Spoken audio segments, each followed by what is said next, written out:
what is future problem solving? You want to read it, Celeste? Can you describe FPS? What is it? What is the time commitment to participate? What skills are gained by participating? Okay.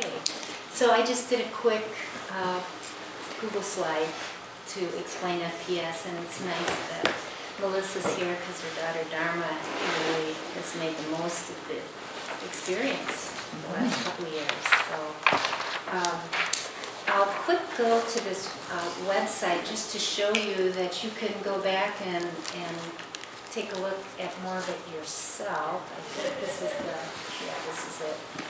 So there's all kinds of ways you can find out more about FPS. And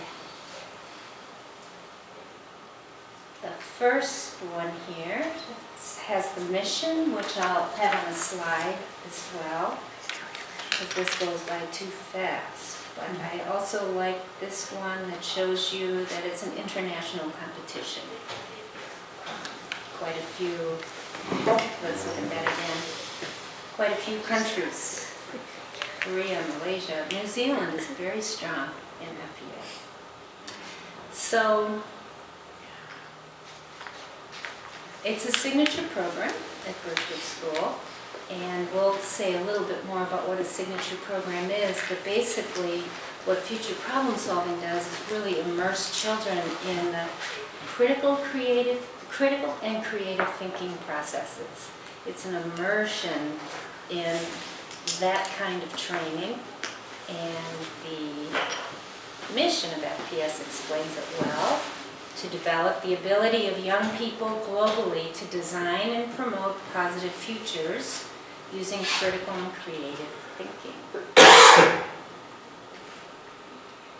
And it was founded in 1974 by creativity pioneer Dr. E. Paul Torrance, and we are personally indebted to him.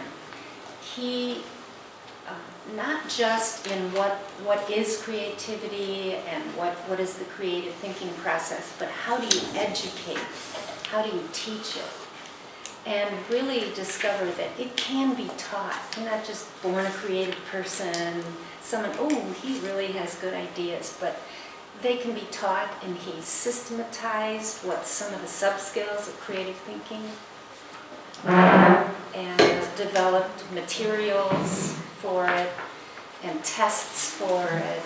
So he's the founder then of also future problem solving. I like this quote: "The genius of the future will be the creative mind adapting itself to the shape of things to come," to really help children be engaged about thinking about the problems of our world and how to develop the thinking skills to, good morning, to help shape the future. So this laptop's slow, so I already have this link up. I think it's this one. No, here, this one. There's a little bit more about E. Paul Torrance, but I thought this, just to browse down this page, also shows you how many journals and publications and magazines cite future problem solving as a really solid program for teaching thinking skills and future thinking. And at the bottom of this page is a picture of E. Paul Torrance.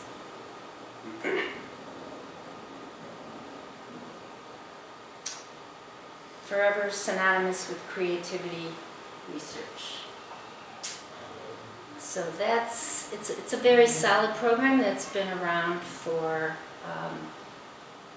35 years, I think. Okay.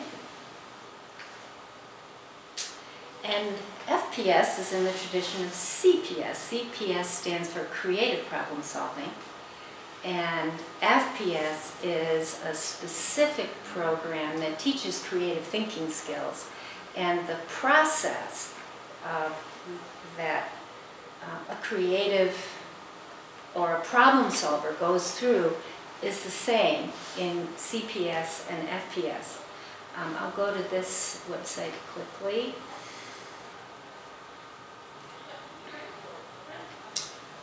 I think it was during World War II that think tanks got serious about creative problem solving.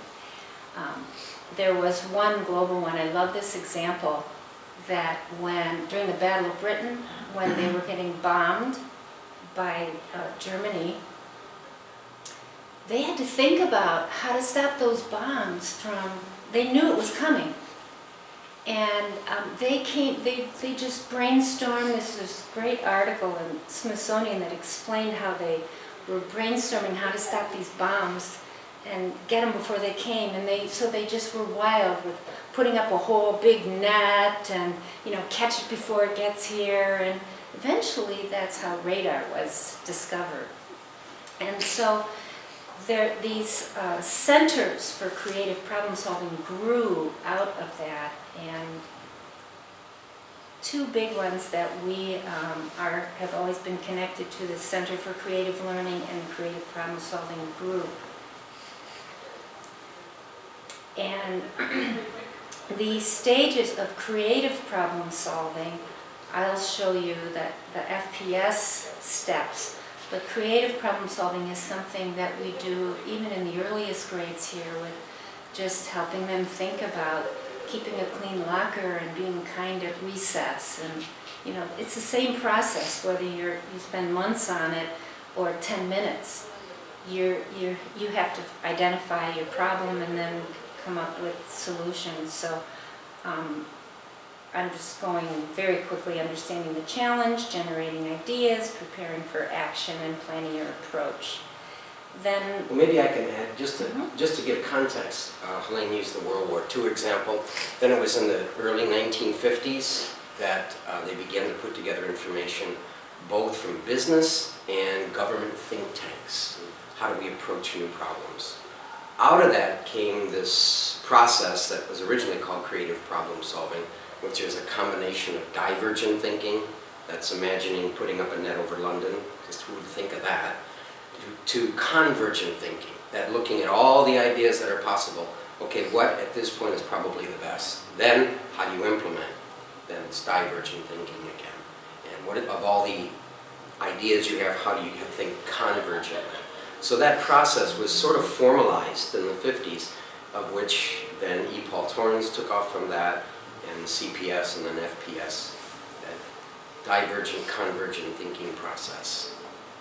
and I'm just scrolling over this bibliography, but these people, Osborne, Parnes, Isaacson, Treffinger, these are the people that we have a lot of publications for the teachers to read, and the ideas for creative thinking experiences come from many of these people.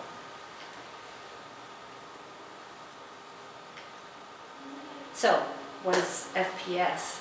It's technically called the Global Issues Problem Solving component of FPS. It's a competitive component. A team or individual activity, teams of 4 or individuals, is a separate division in which participants research a series of global topics and learn a 6-step creative problem-solving process. In competition, participants apply their knowledge of the research and the problem-solving process to address a future scene, which is an imagined situation set in the future. Topics for future scenes include global issues in the areas of business, economics, science, technology, social, and political areas. And each year, 5 topics are addressed: 2 practice problems, a qualifying problem, a state goal problem, and a problem at the international conference. So there's about 6 weeks in between each problem that we have a chance to do research, and we get bibliographies of readings and summaries of readings from journals that you adults read, or U.S. News and World Report. It depends on the topic. And so they have to bone up on research, and also we train them in the 6-step problem-solving process. And then there's a day where we sequester the teams for a 2-hour block. And they're given this future scene, which is a 1-page imagine scene if the problems we have now are projected 30 to 50 years in the future. And so they read this future scene and then they apply the process. That packet, they go through the 6 steps, they brainstorm and write out their ideas for each step, which I'll show you a little bit more. Then we mail that to evaluators, or these days we're scanning it electronically to the state evaluators, and then we get that back, and they give us feedback on each step, each idea they had, each solution they came up with, and their action plan at the end. You take that practice problem and apply, what the mistakes you made and what you could learn from your first round.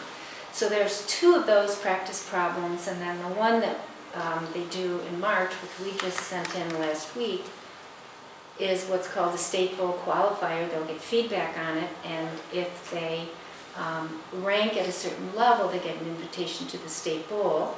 And then at the state bowl, they do that 2-hour thing on site in various classrooms. And then only one team, they do trophies down to about 5 places, but only one team gets an invitation to the International Bowl, which is at a University of Wisconsin, Madison it's been, in Iowa and Connecticut. So I'll show you a little bit more. I'm just going to interject, so the judging process, I think, is pertinent because it shows the kind of work the kids have to do. They look at the challenges you see in this future scenario, how well you use the research, and projecting what could be a problem or problems in the future. They look at your creativity. In other words, have you looked at this problem in angles that other people have not looked at it? And then finally they look at, have you articulated the problem so it issues in a way to solve it. Solving a problem, 80% is stating the problem correctly. So that's how these packets are judged. That kind of illustrates the sort of thinking process the kids are being trained in. So these are the topics this year. We just sent one off on 3D printing. And if they get a invitation to the state bowl, we'll be studying identity theft. And then the International Bowl will be biosecurity. We get a list of suggested readings, and you can just see the kinds of articles that they have to learn how to read.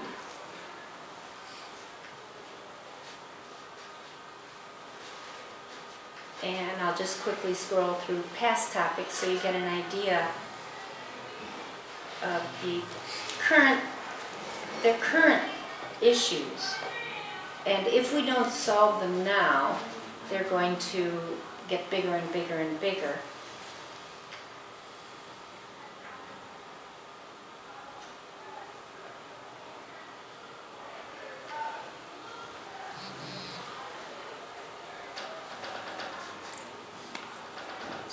Then you can see behind the whole thing is driving kids to think about the future and be involved in a better world. What age group is this? So I'll have a slide on that too, the practical things, Okay. but there's 3 divisions, junior, intermediate, and senior. Okay. So we begin at the junior level with 6th graders, and then 7th and 8th. It's an elective. And then they have a high school component as well. Okay. And our children, many of them want to do it in high school, even if their high schools don't do it. So I've coached them that, I'll send them the articles, and they find a way to get together and, continue it. Which is fascinating because there's a tremendous amount of work outside of school they have to do and the thinking they have to do. Then they graduate and they want to do it again in high school. So it just speaks to the quality of the program. they know that they're getting a lot out of it. Because it's such hard work, it's such hard thinking. In that 2-hour session, this is what they're doing. I'll briefly explain what the process is. With a future scene, you have to identify challenges. So in the first 20 minutes or so, you read it and the future scene and you just brainstorm together, which is a whole process they have to learn how to do.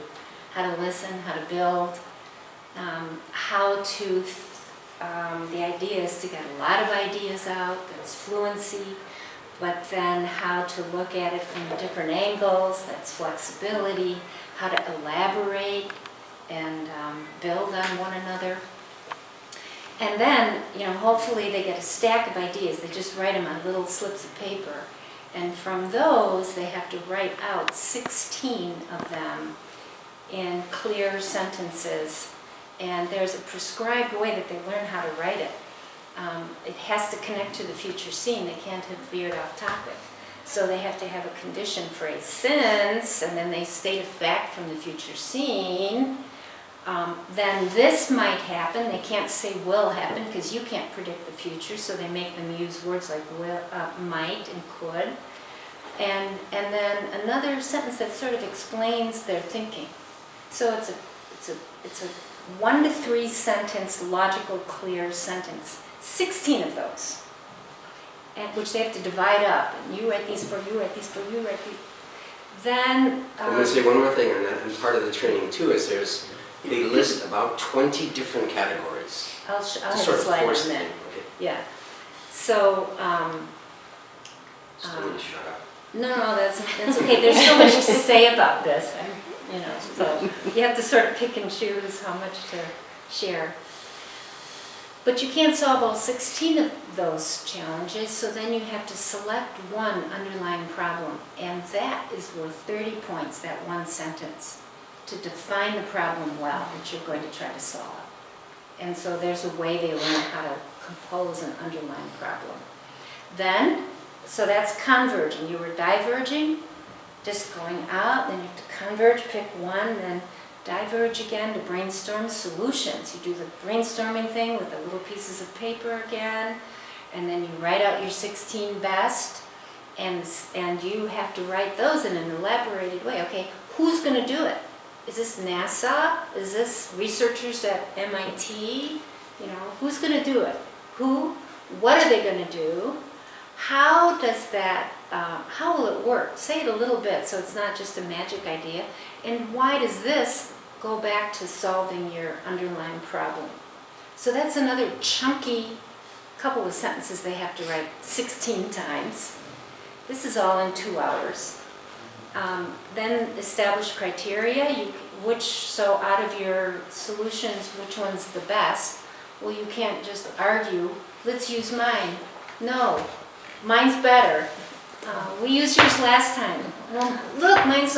No, you have to set up criteria. And so they learn how to write 5 criteria. For example, which one costs the least? Which one will be most acceptable to the public? Which one can be implemented in the shortest amount of time? They come up with 5 of those, and then they rate their top 8 solutions on each criteria at a time. On cost, this one gets an 8, this one gets a 1, this one gets a 7, this one gets a 2. And by doing that, and then you add up all your numbers, you've scientifically picked your best one that fits all 5 criteria the most. And then that one, then you learn how to write an action plan. And it's divergent again because you have time now to elaborate on that best solution to clarify, there could be these obstacles, but we anticipate that, and so that's, should I show a sample future scene or just keep it rolling here? We get about 20 minutes. Okay. Depends how much money you have. So this was the future scene at last year's international competition. The topic was intellectual property.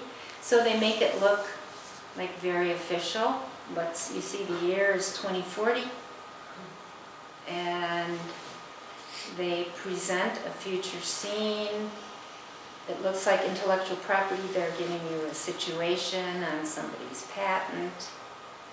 And it was a 2-page future scene. And then they also always give a charge to the future problem solvers. Global issues problem solvers are to consider the concerns raised by this intellectual property dispute. Please examine the situation and make a recommendation for action. And then they go to it. So that's one future scene. There's another one here that I'll show you.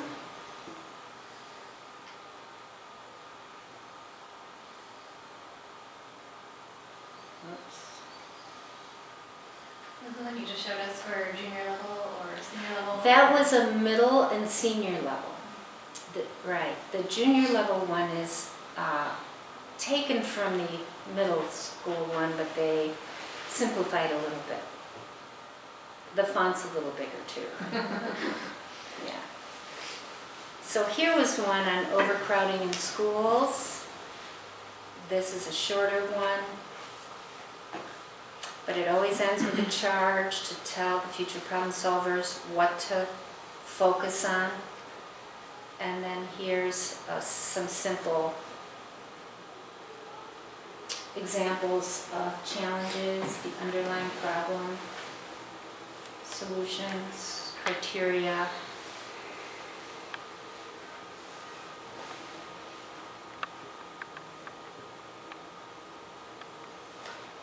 We have to teach them how to write criteria that are really focused on the issue at hand.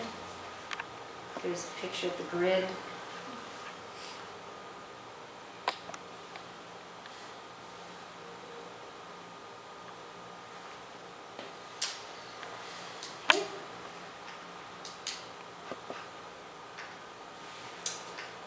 Can't see that. So then we have them memorize these categories.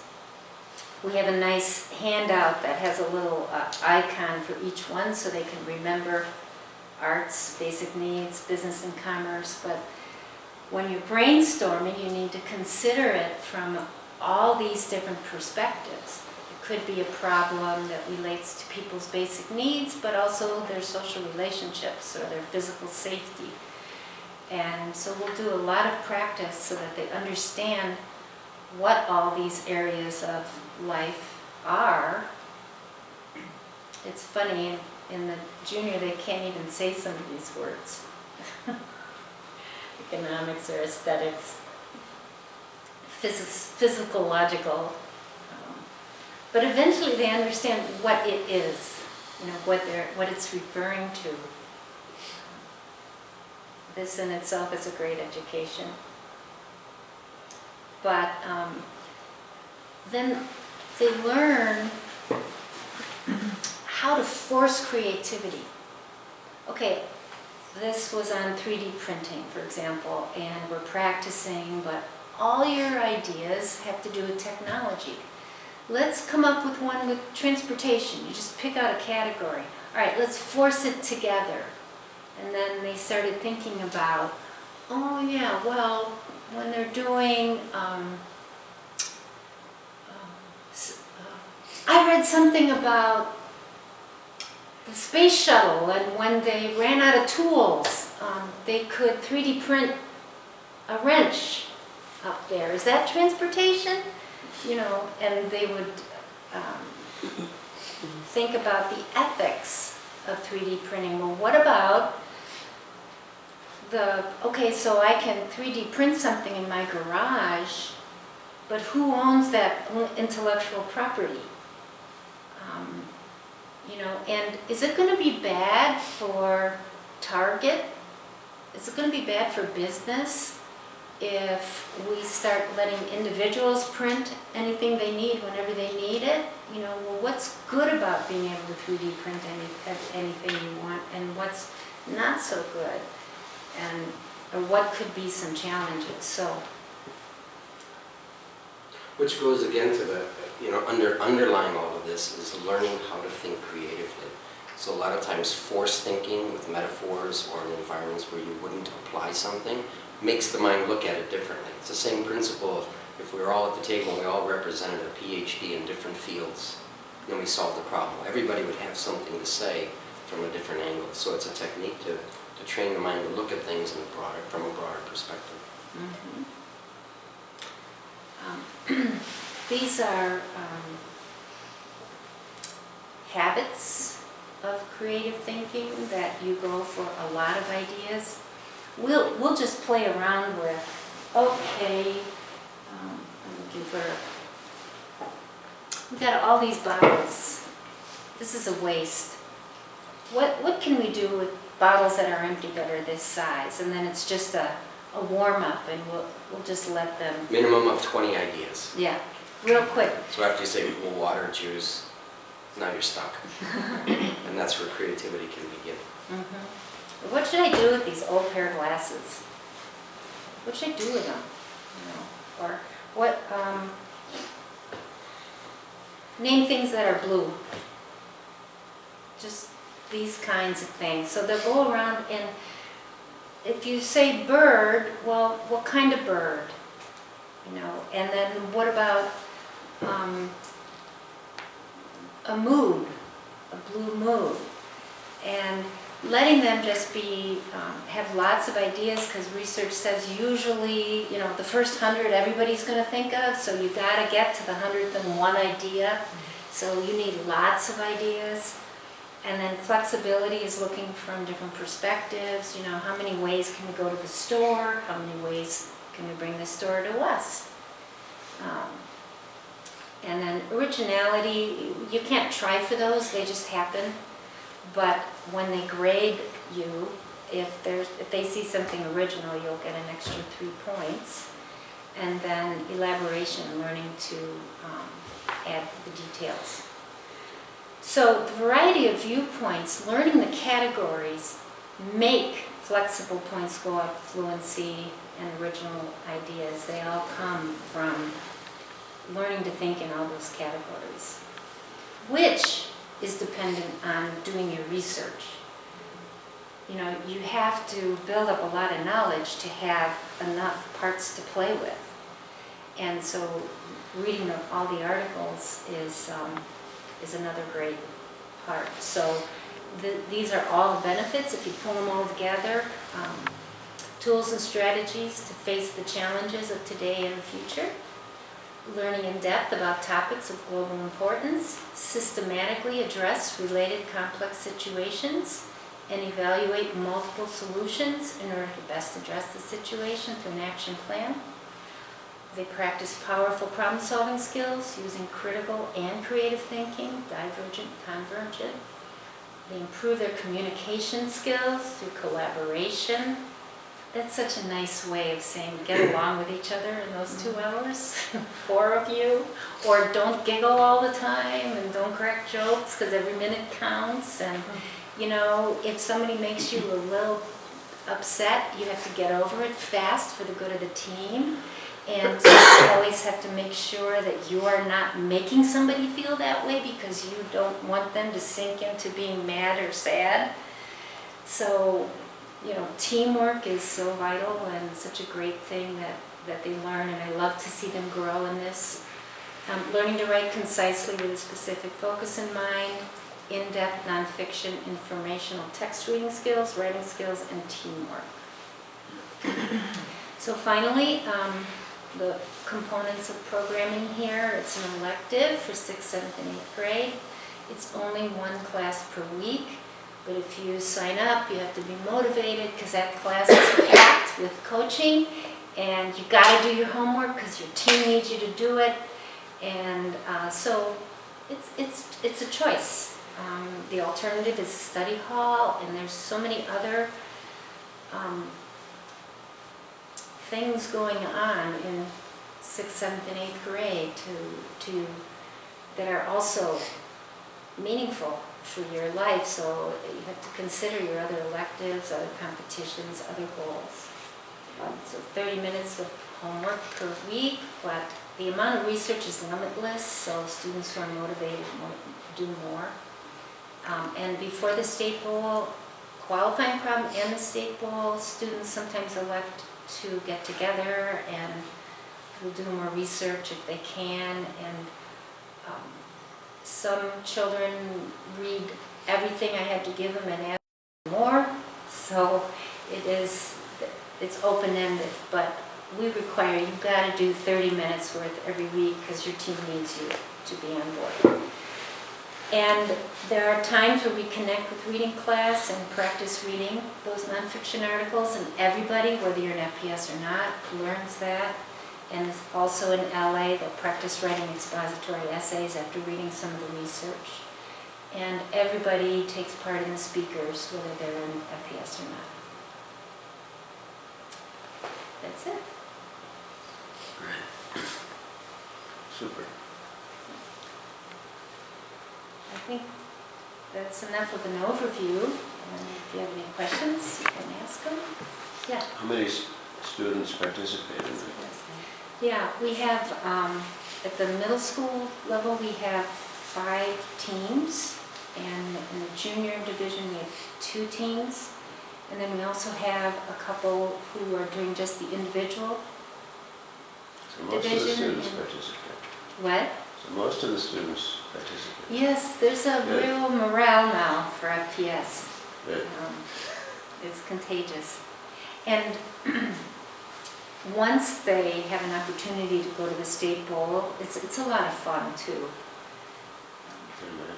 Yeah, and then if they have that rare opportunity to go all the way to the international, it's a fabulous experience. I think both Cindy and Melissa's daughters have had that experience. In the last couple of years, we've been able to win at the state level. It used to be once in a blue moon. Now it's getting a little, what would you call the moon now? It's a little bit, it could happen. But, you know, we're up against, for example, Solon's gifted program is just about all FPS. That means those kids have it 1 day a week, all day long, or 1 period every day of the week. And there are already students who have tested gifted. You know, at Birchwood, we don't know whether you're gifted. We'll just keep raising the ceiling for you to keep you growing as you can. And we just sort of like, we squeeze everything we can. And, you know, they do fine. They're up there, but, you know, it's okay if you don't. You know, look what you're up against, and they know it's a great experience even if they don't win. We do not put our children into anything that isn't worth it of itself, whether you win or lose, because, you know, the skills are so valuable.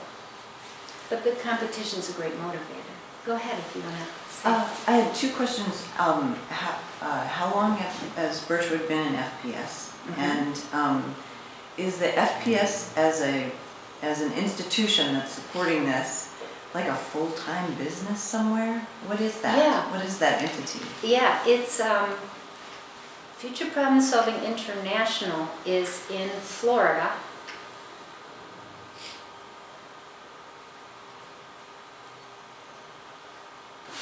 And who are the They have a judges? board, they have funding. I think that first page shows that Avis and, where that is.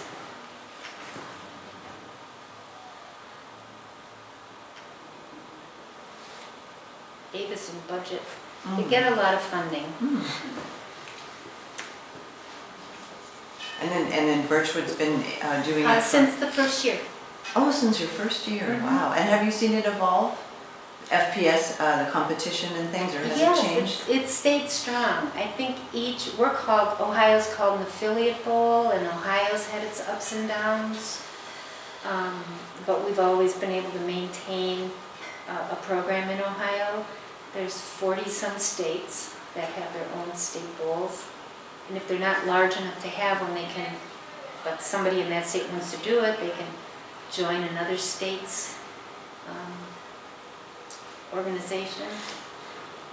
like a lot of the signature programs that we do, we don't look at this as a competition, we look at it as a program, so that all the kids get the benefit. So that's why we do CPS at the younger grades.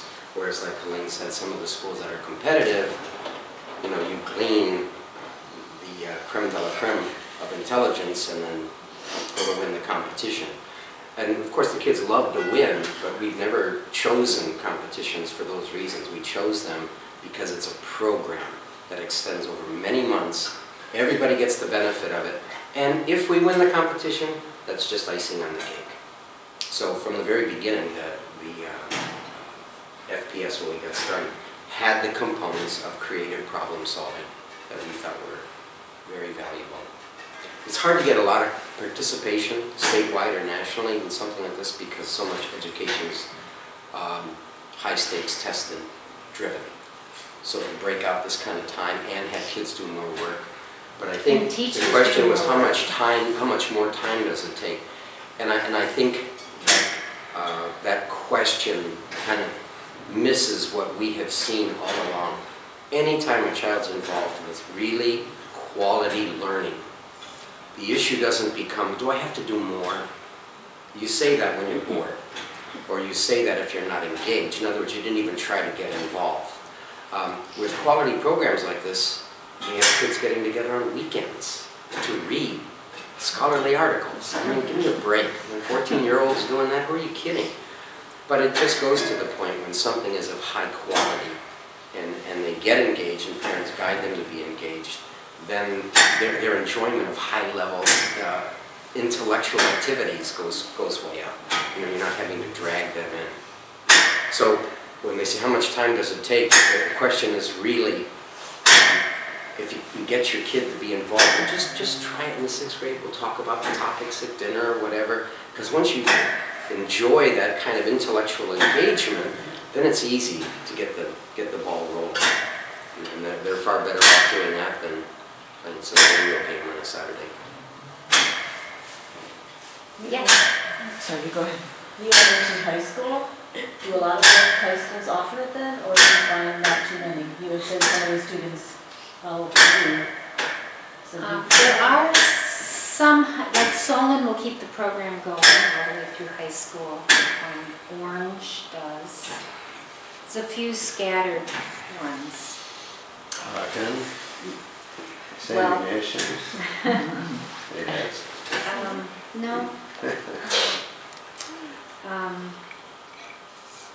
And throughout the state there are high schools. There's some in the Columbus area, Marietta. You know, teachers along the way who've caught on to it and won't let it go. They won't let it go, but then they become the program. So when that teacher retires, the program's over.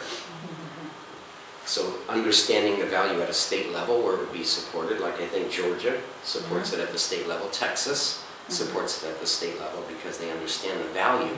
And then, you know, lots of schools participate. But if you don't have buy-in at a law-making level, or mandate, then it fades with the people. So, you know, that's why we call it a signature program, and we're bringing people on to learn adults who will learn the process and know the value. That's one of the hardest things to get across is the value, because it's not measurable. You can't take a test at the end and you win or lose. Do you find a difference in the way boys and girls in middle school level respond to this process? Because I felt like, Dion coming along to that age, and I thought he would really enjoy it because I know Dharma's gotten so much out of it. But I felt like from observing who's in it, and maybe it's the ratio of the classes that I've seen so far, but I'm wondering how, over the years, how have you seen the males and females? Participation is pretty equal. And it's sort of interesting to see whether they think differently, and how that dynamic is, and also whether boys and girls work together well, or they prefer to just be with their gender. So we just mix and match and try different things, but I think the participation has been equal. I was just in my mind thinking, I wonder if boys get to this kind of thinking later than girls, but that's a guess, that's just a question. Well, and then there's the diverge and converge thing. Like, you can have some brainstorming going on, and then you can have maybe a boy come in there and say, oh, no, that won't work. You know?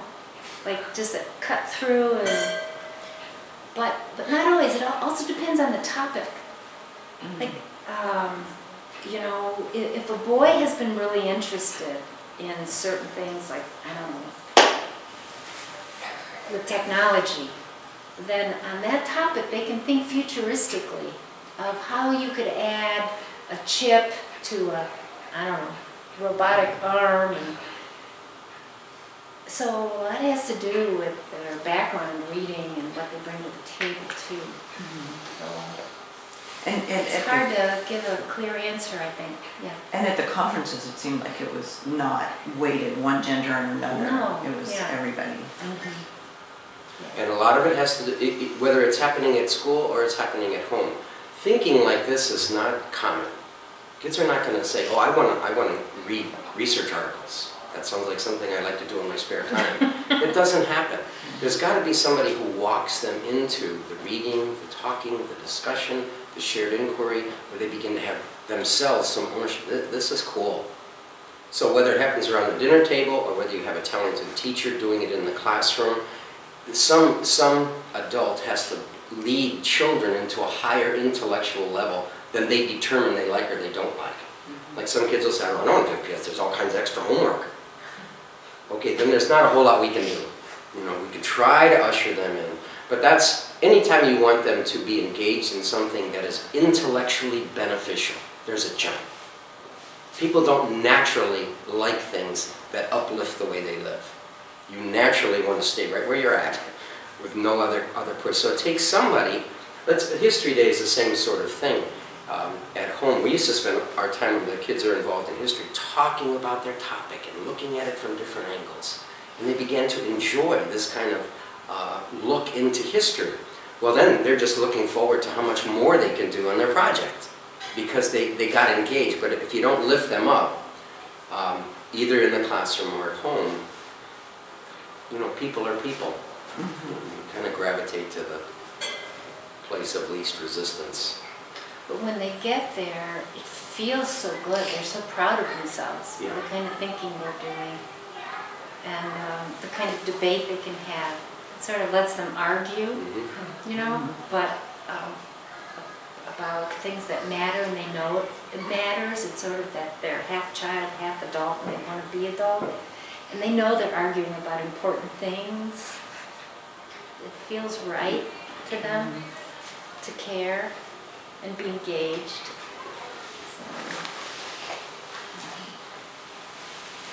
So then do the teachers, if you're heading up this future project and do seminars and do workshops that the teachers go to get skilled in this? Oh, yes, yes. To Yeah. you? Yes, yes, they have workshops that I attended, he attended. We've also been workshop leaders. Right.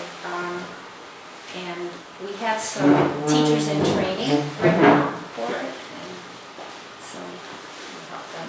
Parents are always welcome to join too. Yes. It's a lot of fun, it really is. Who are the judges? Yeah. Who are the judges? The judges Yes. they go through an evaluator training, and so teachers mostly, but parents are welcome also to go through evaluator training. It's usually around Columbus because it's central in the state, so sometimes, because you get paid like $60 for it and free lunch, so we have gotten college kids who used to do FPS themselves, who are at Ohio State, who become evaluators too.